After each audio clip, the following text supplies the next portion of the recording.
From today and from the day I take the oath of office, we will rapidly drive prices down. When I was Attorney General of California, we worked together to crack down on wage theft. When I was a United States Senator, we fought together for paid family leave and medical leave.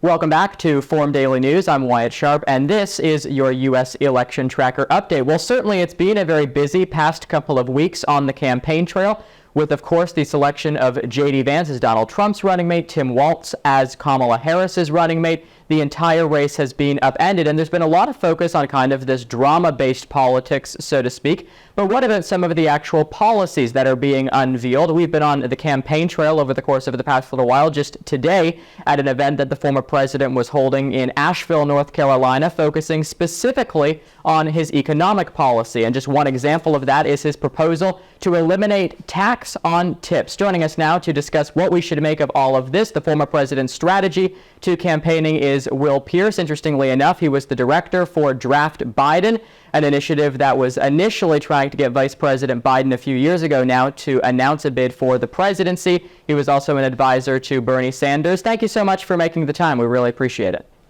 Thank you for having me on, Wyatt. So perhaps let's just start out. I mean, I know even just from looking at some of your social media feeds now, you do tend to lean a little bit more on the conservative end, and I think it's probably fair to say that that is an increasing trend amongst all of America. From your perspective, why is it that some of these, hardcore Democrats are now leaning more towards Donald Trump and the conservative right? Well, I believe overall that the Democratic Party that we used to have, Obama and even going back as far as into Bill Clinton, it's not the same Democratic Party we have right now. It's rather a party of do as I say, not as I do. The policies do not align, not even with the middle class Americans, but also just overall their principles as well. You just have more and more everyday people not being able to just get by to make ends meet. And you just have the Democratic Party that's just not being able to keep up with that, with their policies.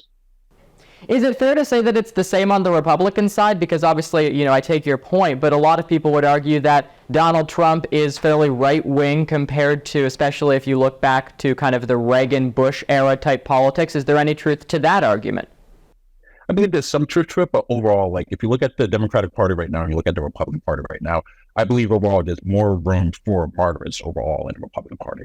On the Democratic Party, you have to agree with them on every stance and every belief 100%. But in the Republican Party, you can agree with 56% and you're still invited overall. If you look at President Trump when he had the RNC convention, his main message overall was inclusivity and being more inclusive than what the Democratic Party right now. If you look at right now what Kamala Harris is doing, you have a lot of stuff going on right now with the Palestinian protests against her and the Democratic Party. Instead of being open and inclusive, she's saying, no, you have to listen to me. I'm in charge. And it is interesting because I was at one of the former president's events today, as I mentioned in the introduction, and one of the proposals that he had unveiled, I think a few weeks ago now, was to eliminate tax on tips in the United States. And then, of course, Kamala Harris made a similar pledge recently, and the former president's kind of main line of attack during his address today was that he believes Kamala Harris is essentially just duplicating a lot of his policies. From your perspective as an observer who obviously follows this very closely, would you agree with that assessment?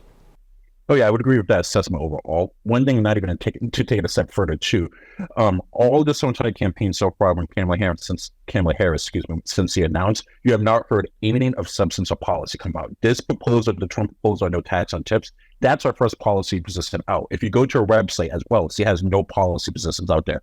All you hear is how it would be great to have Kamala Harris as president, but you do not hear from the left why that is great. You do not hear any of substance coming out. Instead, we have to look at her record, and we have to look at Governor Walz's record, what they did in California and Minnesota.